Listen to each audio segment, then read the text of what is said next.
This is the Michael Brian Show.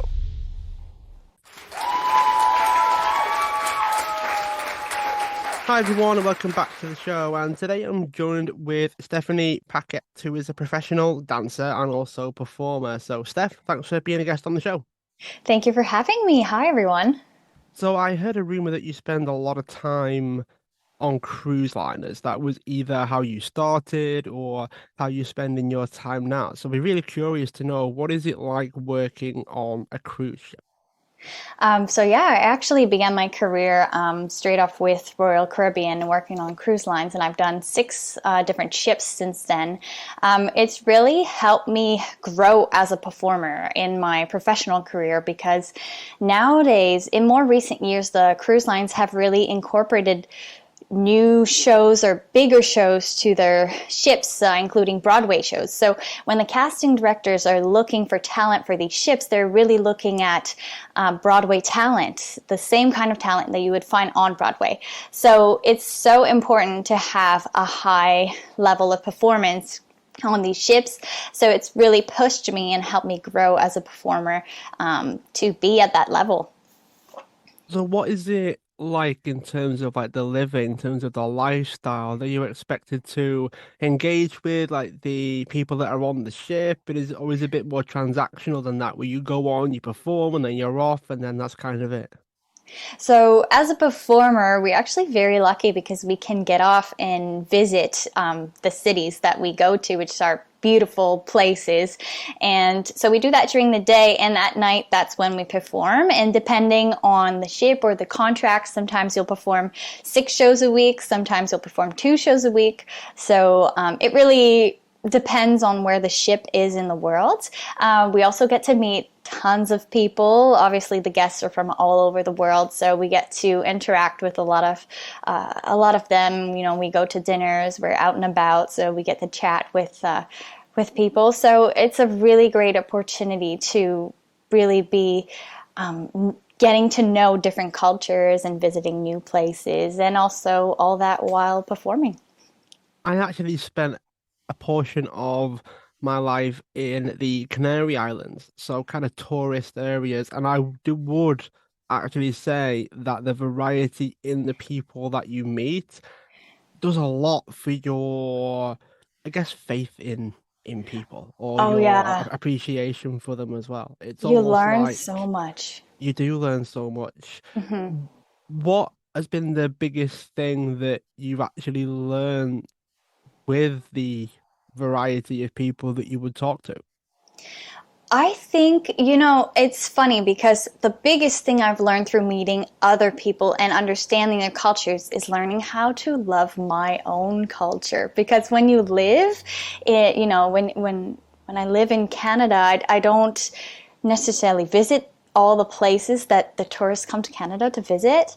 And then I think the first time that I took the plane after 8 months on board and I saw the trees when I was coming back from Europe, and I said, oh my goodness, like I never realized how good it was, so that I think that was my biggest realization. But aside from that, we get to, there's a lot of Indian crew and Latin crew on board the cruise ships, so we would go to their Independence Day parties and things like that. So we got to taste the food from there because they would cook for their parties. We got to see shows, they would put on a dance show for their Independence Day party. So I really got to learn so much without really having been to India or having been to the Philippines or having been to all these Latin countries. So it's made me rich in terms of cultural knowledge. So would they actually change the menu based on the culture of the people on the ship? Is that how they do it? They have in the crew mess, they have a menu that like really works for everybody. So there's a lot of Filipino crew, so they'll have typical Filipino meals. Same for the Indian meals, but there's also the typical American and English meals that you can think of. So yes, they do adjust to the crew, but if we're speaking about like specific theme days, then those crew members would cook. So that's how the menu would kind of turn towards their culture. That would make sense actually, because I mean, I wouldn't be able to cook anything that was Indian, and I guess in a way, it makes me think actually that you wouldn't want to ruin it or spoil it by attempting it. So it's like if you No, don't know exactly. it, you got a local coming in, and it's like you've really made a right mess of your attempt at a curry. Probably not a good idea to Right. do that if it's their local cuisine, I guess. So it's very, very nice because you get to taste it from the locals as well. So Yeah, makes sense. What's been some of the craziest things that you've experienced while on the cruise ships? Are you able to share any? the craziest things, I've been pretty lucky, but I would say that definitely when COVID hit is definitely one of the craziest things because I was actually on board when COVID happened and we suddenly had no more guests coming on board and we didn't know how severe COVID was at first. So it turned into a big party, honestly, because some of the crew on there works 14 hours a day. And, as performers, we are very lucky in that sense that we only perform at night, but it's not the case for everyone. So it turned into a big party until we finally realized, okay, this is serious. So then we ended up being quarantined in our rooms and I was stuck on the ship for 30 days before I was able to go home. And 30 days was a short period of time because some people got stuck there for way longer. So that was definitely crazy. But other than that, I've not experienced, very, very rough seas or anything like that. I have experienced rough seas, but nothing that would be worth, making a big situation out of. Is there anything that people get wrong about being on cruises? Because a lot of people they focus on things like the travel, the places, the amazing things that you'll get to see and do, and some people are obsessed with travel. So cruise ships is kind of their utopian destination. It's like I'm on a cruise ship, I travel 24/7. It must be amazing. Is there anything that people don't think about? Is there anything that you wish people knew about working on a ship? Well, working on a ship comes with duties as well. Like, for example, as performers, depending on the cruise line, we are responsible for filling the lifeboats if there was an emergency. So that's definitely a duty that people don't really think about. And I think also relating to the performer side, sometimes performing on a cruise ship is not always thought of the same way as performing on land, but actually the casting directors and the teams that are working on these shows are sometimes the same as the ones that are found on land and on Broadway and on the tours. When I was on the Norwegian Bliss, the second show that was there was Jersey Boys, and the team creating the Broadway show for Jersey Boys was actually the same team that was on board putting the show together for our cast. So I think that's also something that people tend to forget. In terms of cruising on there, well, there's always the curfew, if you don't want to miss the ship before it leaves, so that's something to keep in mind. But other than being on a tight time frame when you visit places, it's definitely a very nice life, I would say. I have no complaints. I wonder if there's anything that changes in things like routines being on a ship versus on land, like your actual dances, your performances. I mean, I imagine if you're doing a performance during strong winds or whatever, things might get a bit tricky in terms of orientating yourself and not slipping and all those things. Am I right in saying that, or do you not really feel it all that much? Oh, totally, totally. When we have rough seas, it depends on the person. Personally, having been at sea for 6 years, when I dance, that's actually when I don't feel it rocking too much, unless I have to do a jump or a turn or something very, very technical. Because if you're required to balance and the ship is moving side to side, then that's another challenge. You have to really click into that technique that you've mastered.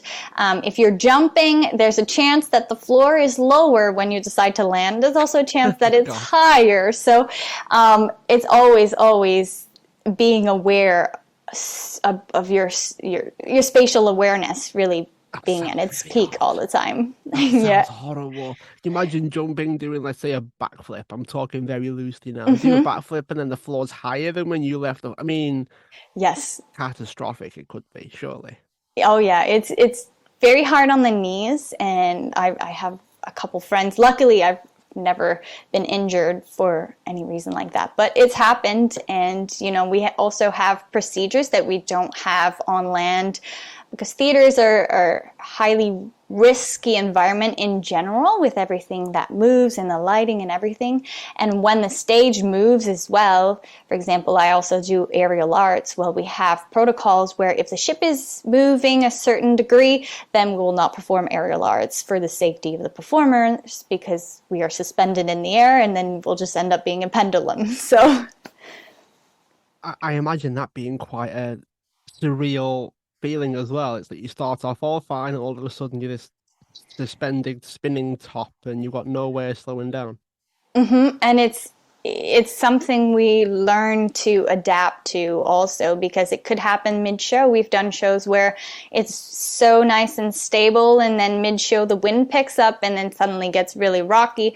So we start making adjustments, and as the aerial captain, for example, in the middle of a show, I would say, okay, well then we'll modify this and this to make sure that everybody is safe. So, do you have any weird and wonderful conditioning routines to work out? If it's hard on your knees, you'll likely have to do something to maintain your knees and maintain your fitness and all of those things. What's your workout like? And did that change from land performance to ship performance?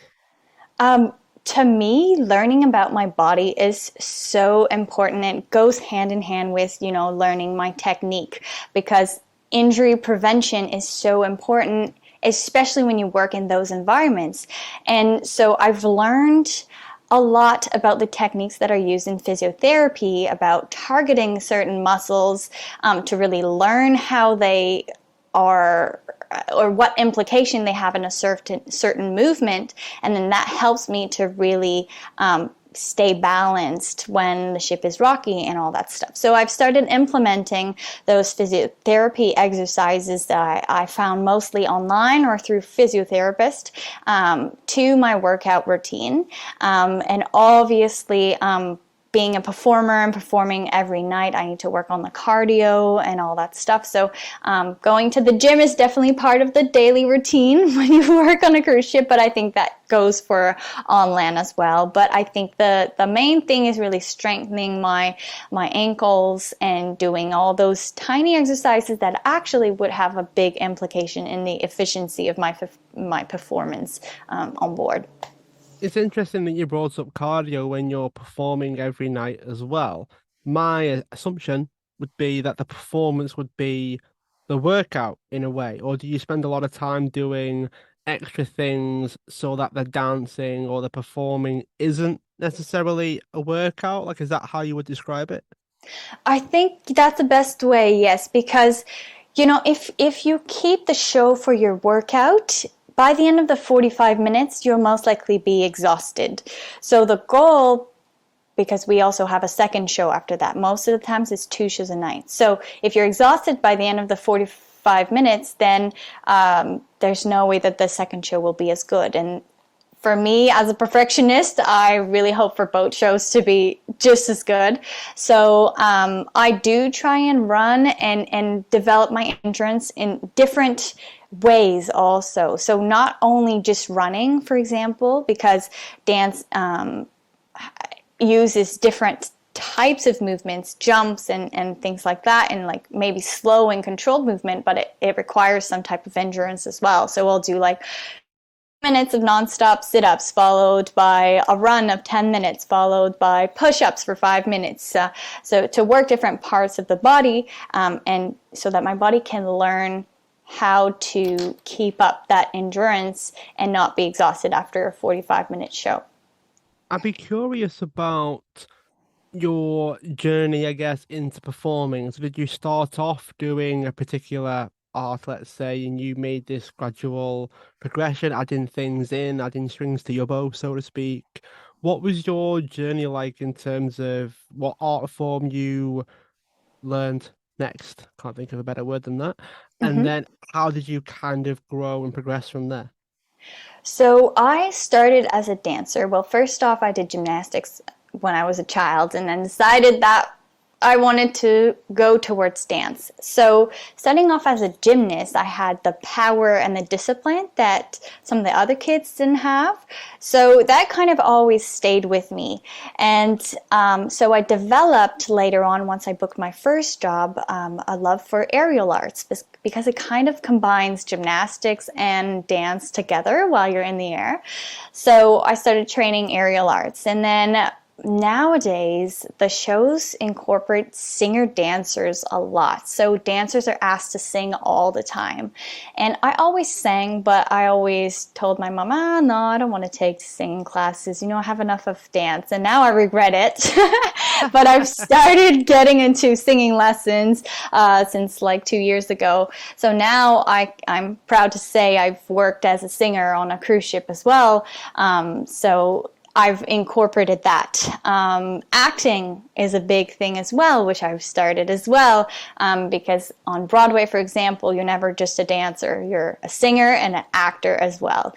It kind of all fits together, and I strongly believe that cross-training and different disciplines like this can really benefit a professional dancer and turn them into a performer to have this high level of artistry, fitness, flexibility, creativity. I've even gotten into contortion training to help my flexibility. So really incorporating different disciplines is definitely the key to professional performance, I think.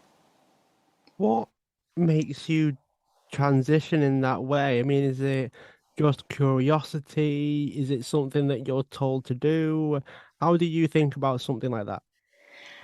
For me, it's curiosity and always wanting to be better than what I am now. I think that as a performer, I never stop growing. I always want to be better. And I've actually gone to auditions and applied what I've just learned in a class, for example, and then ended up booking the job because I did a backflip that I learned last week. So it's really paid off every time I've learned something. I think that's also what pushes me to keep going is every time I learn something new, I can apply it and I become a better performer and I get jobs out of it. So it's really pushed me in that way. That sounds like something that you've got the chance to do. Like it seems like you're in the environment where being curious is something that you can do. Like you can add things in, you can change things, you can be curious, you can find out how to sing as part of being curious and moving forwards. Some people have a hard time with that, whether it's their choices or lifestyle or any of those things. If someone wanted to be led by their curiosity, how could someone do that? How could someone say to themselves, I want to be more curious, I want to explore a lot more different things? How can someone do that? I think being open to what people are doing around you really helps. On cruise ships, performers are very versatile because there's only a certain amount of performers that can be in the cast. Often it's going to be 12 people total. So you have, people that are trained mainly in singing, others that are trained in acting, others is mainly dancing. So we often do an exchange like this. And I think in any discipline that you want to learn, I think, using the people that are around you first and discovering what they're doing is definitely the first step. And then from there, you can decide if you go and take classes with teachers that are more like masters at teaching this art. But for singing, for me, for example, I've actually started by learning with my colleagues. And then over the pandemic, one of the singers that was on board with me started teaching singing classes online. So I said, hey, I'm going to teach you dance and you're going to teach me singing. And we did an exchange like this throughout the whole pandemic. And then following that amount of time with him, I booked my first singer contract on the cruise ship. So again, like it paid off. So really, like, you know, exchanging with people and seeing if they teach, and then going from there is the way to do it, I think. It also sounds like you're learning the skills of the overarching theme, if you will. So let's say it's performing. So, right, I want to be better at this. I may have to learn how to build my flexibility, or I may have to learn how to sing, and I might have vocal coaches or things like that. But you're adding to the overarching thing of being a performer. So it's almost like if you want to get better at something, you might have to learn something small. Getting back to what you said about the exercises for your ankles or your mobility or particular areas, it's fascinating to me how the little tiny things that you're doing are impacting the bigger picture. What do you say to that? I think also it's me being such a perfectionist and never wanting to stop. If I see that a job is requiring something and I have my eye on a job, there's nothing to stop me. In Las Vegas, there's this show that I was trying to get on, and now, unfortunately, because of the pandemic, it closed. But they had swimming and scuba diving as part of the show, so the whole backstage area was actually underwater. And I've actually gone through the audition process. But being Canadian, I wasn't able to be on the show. Anyway, to make a story short, I wanted to train my swimming skills and scuba diving skills to be able to potentially re-audition for the show on a later date. So I did take a scuba diving class. I went swimming. So there's really nothing to stop me. But I think it's part of being curious as well. You know, it's looking what's out there, what is needed, and not stopping there. I'm not saying, oh, I can't swim. I'm not going to do it. I'm not a professional swimmer. I'm not going to do that. I'm going to move on to something else. I challenge myself to do it. Both ways are interesting. You know, you could decide to be a dancer and be very, very specific and technical and be an expert just in that. But I like to describe myself as an all-round performer, so I chose not to limit myself to one specific discipline. What's your relationship like with challenge and difficulty or pain, let's say? Because you might have to go through some pain if you're doing the contortionist stuff. It's gonna hurt. It could get quite painful, and then you still do it and you see it as a challenge, and maybe you even see it as a game or some kind of experiment to see if you can do it. How do you think about challenge and adversity and pain in a way? Because you seem to not let it stop you. You don't convince yourself that it's going to be too hard, that you should stop. How do you think about it? I think, honestly, I'm considering myself as an athlete. The same way athletes, I always go back to, you know, professional athletes to train to go to the Olympics. They will train nonstop. They'll go through pain. So if I want to get to that level in my career in dance, even though there's no Olympics in dance, well, I want to train the same way as the Olympians do. So that's kind of my mindset. Now, when I try new things, I haven't really put myself in a situation where I've never tried this discipline before at all. Like singing, okay, I always grew up singing like at home with my mom playing the piano. So I knew I could, you know, start learning. So I always had, or I started as a gymnast, so I knew I had the strength, and I knew a little bit of the techniques behind contortion and handstand classes and all that stuff. So that's one thing that maybe I should do, is put myself in a situation where I've actually have had no knowledge of it before. But I think really challenging myself is what motivates me.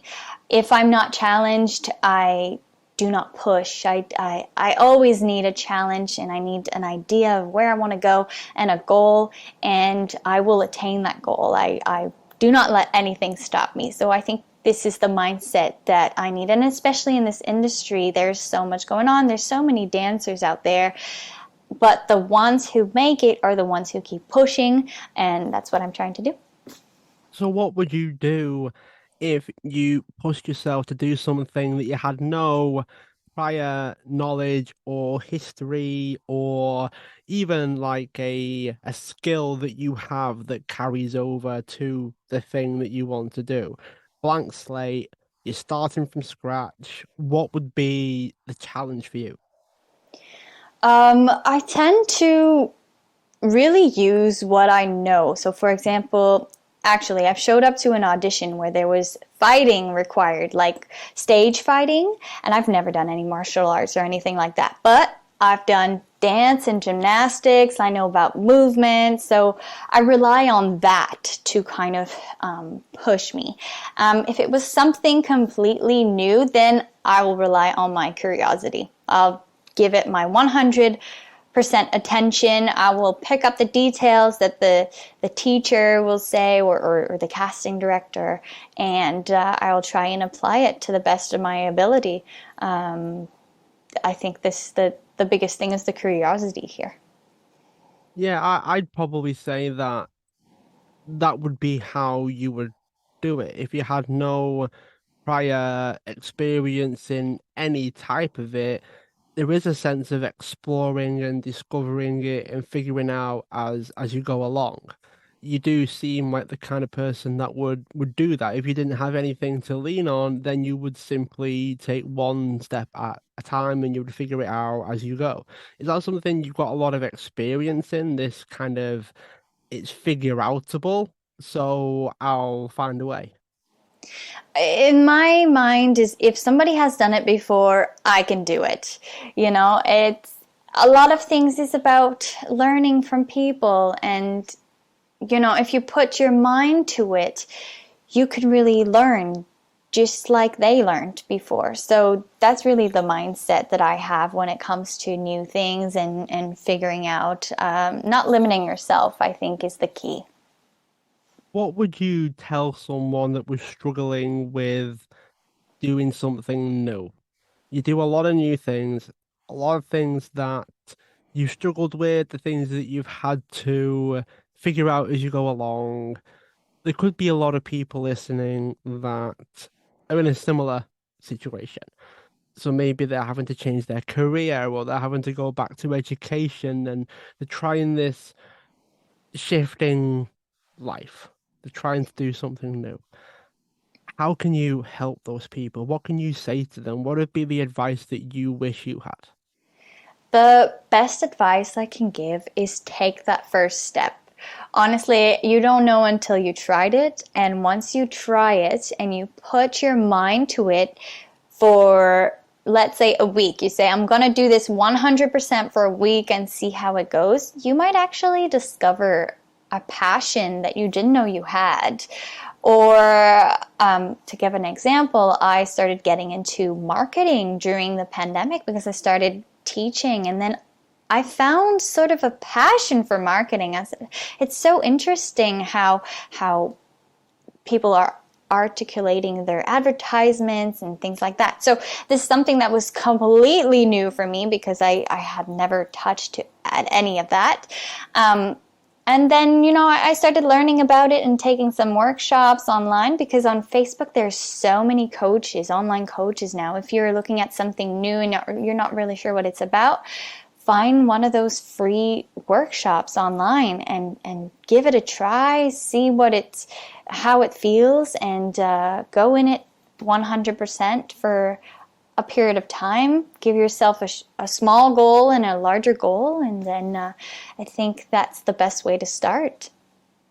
I've heard that you're a big notebook person. Like you love making notes. Is that right?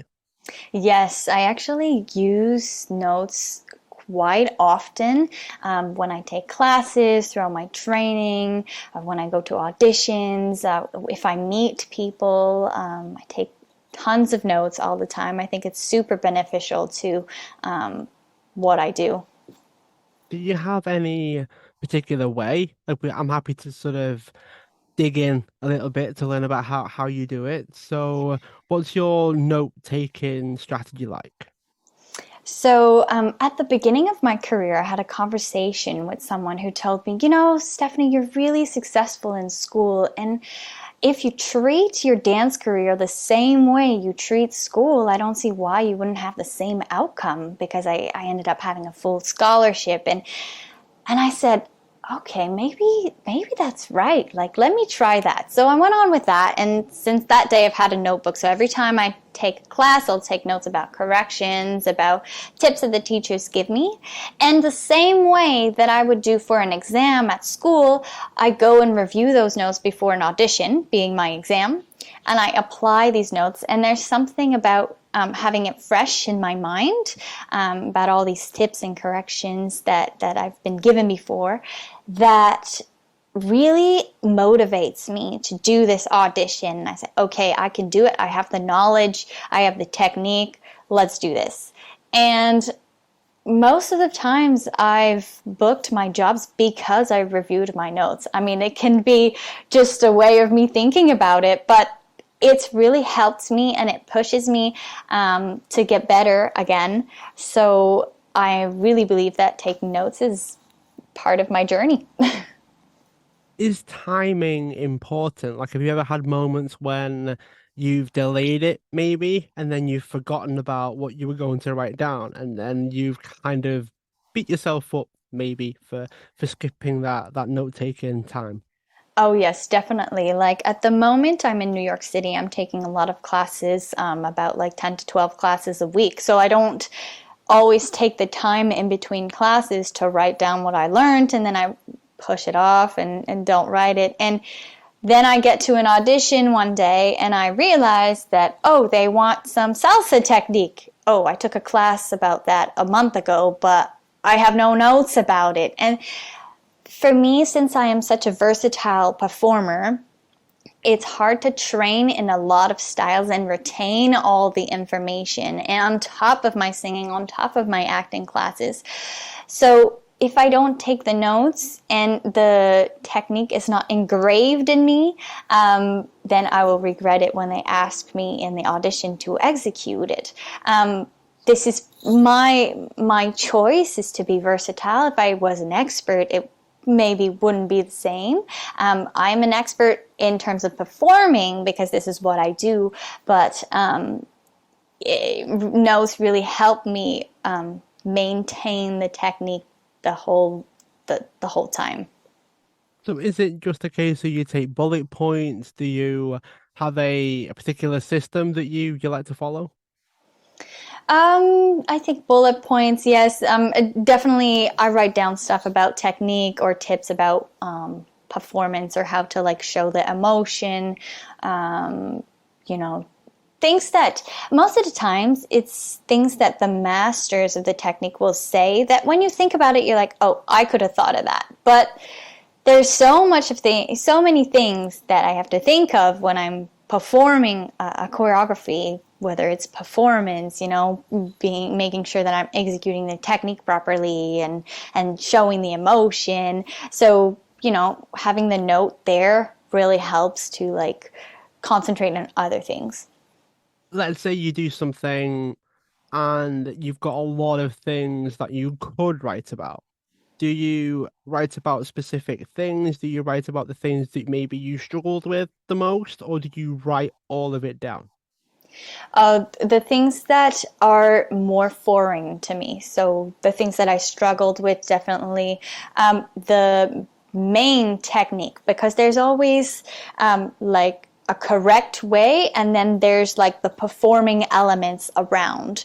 So I always write, okay, if we're doing ballet, we need to turn out our feet. This is very basic, but it's just to give you an example. The basic technique is you always have to work with the turned out leg. So this is something, for example, if I was taking my first ballet class, I would write that. So I would make sure that if I'm in an audition and it's a style that it's less that I'm less familiar with, then I would make sure to apply this specific technique that I wrote down. So really, the things that people will be looking for in an audition is what I will write down. Do you have any particular tricks aside from that that has helped you learn multiple things around the same time. You've not been doing this a huge amount of time, and yet you've been able to learn so many different things, retain so much information, try and be disciplined with it. There'll be people that maybe struggle to do two of the things that you've been able to do five, six, or maybe even more as you're taking classes as well as we're having this chat now. How do you look for learning things? How do you look for the things to learn? How do you retain the information? How does your mind work this way? Um, Lately, my biggest way of finding what to train has been social media. And I'm not talking about the trending TikTok dances and all of that, but there's always, in different eras of history, there'll always be like trending styles of dance and trending movement. So I look for that on social media. I look for different physiotherapy exercises like we talked about earlier. And so, in that sense, it helps me learn what I have to go and train more. Lately, cruise lines always ask for the dancers to sing. When I started 6 years ago, it wasn't the case. So, by being on social media and scrolling through the auditions, I see that most dancers are asked to sing, so then I go and train singing. So that's kind of how I find what is important to train at the moment. And then finding the best teachers in those specific disciplines is also possible to find on social media. So is that how you stay ahead? So you would scroll, let's say, Instagram, and you find that they want to sing, a lot of the performers are singing, dancing, twirling, all those kinds of things I know nothing about. Do you realize that you're actually ahead of what they're asking for? So you have the gap time, so to speak, to practice it, to learn it, to find the classes before you're then being asked to do it. So you've had the time to get better at it before the auditions, or is it a case where you would check social media, realize what they're looking for, you go to your next audition and go, "Ah, they've asked me to do that, and I've not had the time to practice it." Well, I would say because we never know when the auditions come or when the auditions are going to be held, it's very hard to know like the time frame where you should practice. But just seeing it, like with the level I'm at now, just seeing, let's say, okay, a certain type of leg extension is very popular at the moment. Well, just seeing it and of course practicing it once or twice, even if I don't master it, at least I've put it in my body and I've thought about it. And then most likely if it doesn't work on the first try, I'll be like, okay, well next time I try it, if it's in an audition or a class or, my own practice time, I'll try this and this activation in the muscles and things like that. So at least I've had a reflection about it. The other thing that it helps me with seeing things on social media is knowing what my style is, because I also post a lot on social media. I actually have quite of a following on TikTok, and I only post my own creation. So I need to develop my own style, and it helps me position myself in the industry, knowing where I fit best or with which choreographer I fit best with my own style. So social media is actually really helpful for that. So how do you think about creating your own routines? Do you have to dedicate time to it? Do you let it flow and go, damn it, I wish I had the camera set up because that was fantastic and I've got to try and recreate this thing now, and I just gone with the flow and now it'll feel rigid because I have to try and repeat it again. How do you think about being creative, creating your own routines? And I guess as you mentioned there, it's about self-expression and trying to find yourself at the same time. I listen to music like a musician. So there's always different layers of melody and the bass and the background sounds in the music. So I really take time to listen to the layers. Once I've done that, I most likely will play, let's say, a segment of 15 seconds of a song on repeat.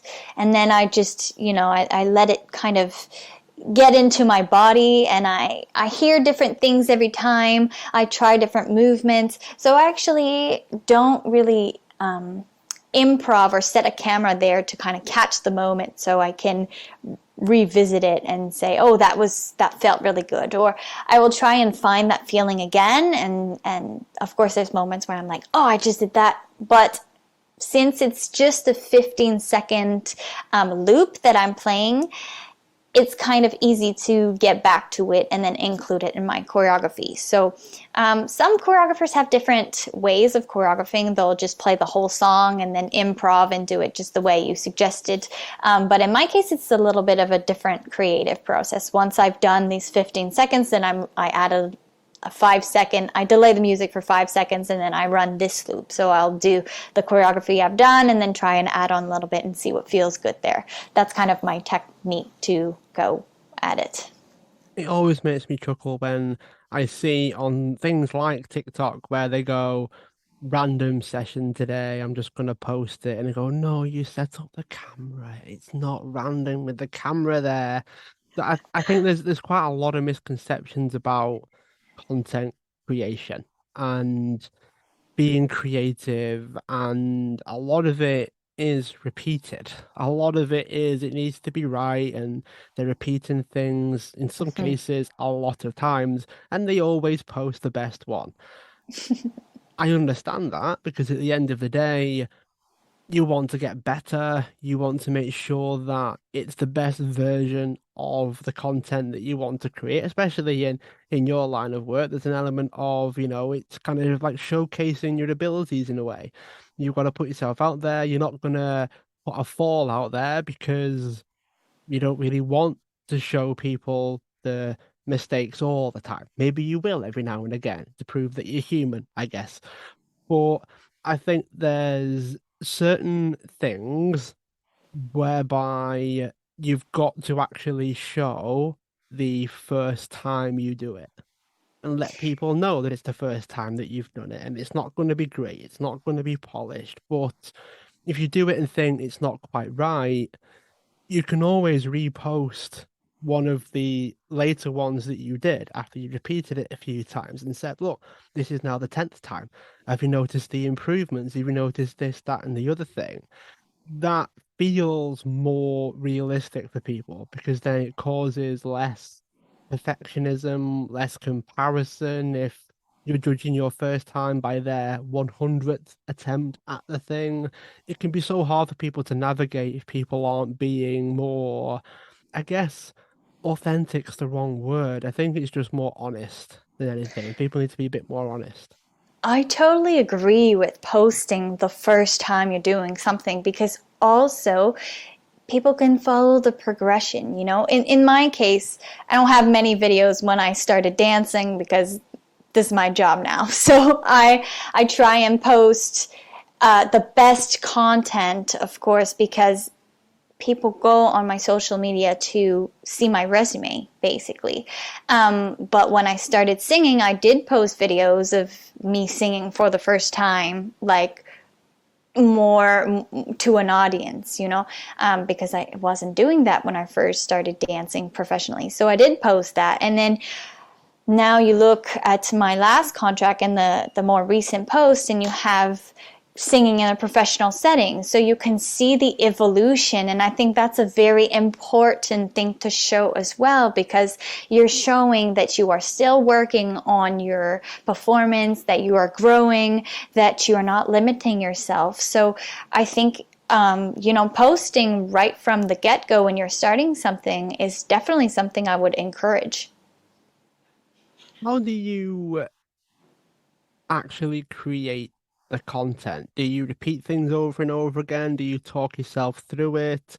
Do you record and then go, oh, well, maybe I could change this and record it again? Do you ever do anything like that where you think it's not quite right? I need to record it again? am definitely one of those dancers that records over and over again because I am such a perfectionist. And I'll watch the video and say, oh, no, the whole thing was good, but the last move could have been lower, so let's do it again.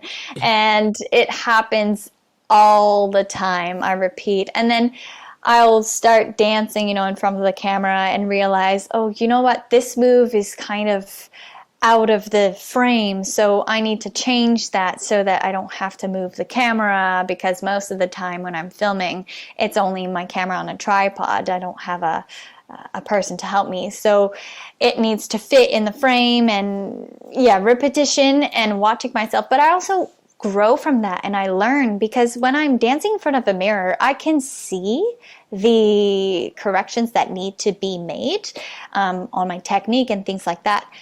But it's like it's not as concrete as when it's on video, because when it's on video, I have a different perspective. It's not like just a mirror in front of me. Sometimes I put the camera at an angle so I can see different ways. So it's really like kind of stepping out of my body and seeing myself. So I can be my own teacher in that way. So it's been really beneficial for me to post on social media, mostly because I'm learning about myself so much, about how I'm performing, about what I'm doing with my hands when I'm dancing. And it's something I never noticed before. But now I am so picky with how I move my hands when I'm dancing. And it's just made me grow. It's like I'm my own student again. Talk us through that out of body experience, because unless you've done anything in front of a mirror, you can't really explain what it's like to watch yourself do it and have the self-talk while you're performing it in front of a mirror, because you can see everything when it's in front of a mirror. Talk us through that kind of experience. When you're dancing in front of a mirror, I'm trying to get away from relying on the mirror, because then your head becomes still because your eyes are looking at the mirror and you're not moving your head freely. So I'm trying to stay away from looking in the mirror, but it is engraved in me. My whole life I was looking in the mirror every time I was training.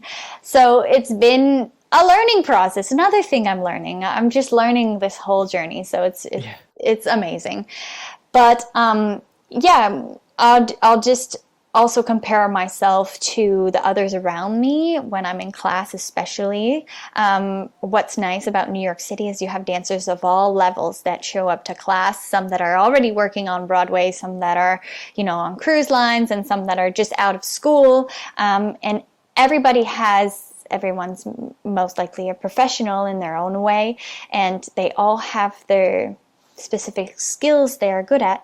So you can compare yourself in the mirror and see, oh, she's much lower than me and that looks great, so let me do that. So it's more like this, that we use the mirror as a tool to kind of compare and really explore how your body can work, and see how it looks from the front, but without an outside perspective that you have on the video. I'd be really curious to hear what's next for you. You've gone on quite a growth journey physically, mentally. A lot has happened over the past 6 years. What's next? What's on the horizon for you? At the moment, I've just been working on some commercials. I've signed with an agency to do a bit more film and TV. So I'm really orientating myself to new opportunities on land this time, to see what's out there, because, film and TV is such a different world than the stage world. So I've been lucky to have been chosen as the lead dancer for a national US commercial. So this was a fresh new experience for me to work under the direction of a director, and close to the camera and seeing the different takes that we were doing. So it's been, again, a learning process, and I'm so excited for what it's going to bring and the new opportunities it's going to bring. What would you say was some of the biggest lessons that you've learned along the way? So these could be things that you may give someone at the start of their journey if they want to be dancers and performers. What would you tell someone that was following in your footsteps? If I had to tell my younger self one thing would be to always stay curious and don't limit yourself. If there's an audition that you think is not quite the right fit in terms of skills, challenge yourself and do it. I recently showed up to a tap dance audition, and tap dance is not one of my expert techniques that I've studied. I've studied it, but not in depth. So I said, okay, I'm gonna see what it's like, and I ended up booking the job. It's just you never know what is waiting for you. You're don't limit yourself and really go for it, I would say. Well, I really hope that you continue to do what it is that you're doing. And if people wanted to find out more about you, maybe they want to enter your world, find you on social media, websites, that kind of thing, how can people learn more about you? Definitely. I am on Instagram and TikTok. You can find me at Stephanie Paquet. That's Stephanie PhaniePaquet. And my website is stephaniepaquet.net. Thanks so much for being a guest on the show. Those that are listening, feel free to subscribe, share the show, tell others, and also leave a review wherever you are listening into your podcasts. Stephanie, thanks so much for being a guest on the show, and I look forward to keeping in touch. Thank you. If you want to join a group of like-minded people that are all out to achieve their goals, their dreams, their aspirations, and they get the help and support from me and the other members, then my inner circle is for you. There's a link in the description for this episode to get 2 months free of the inner circle. So you set your membership up, you get 2 months free access. Hopefully I'll see you there, and I look forward to helping you on your journey of achieving the life that you want.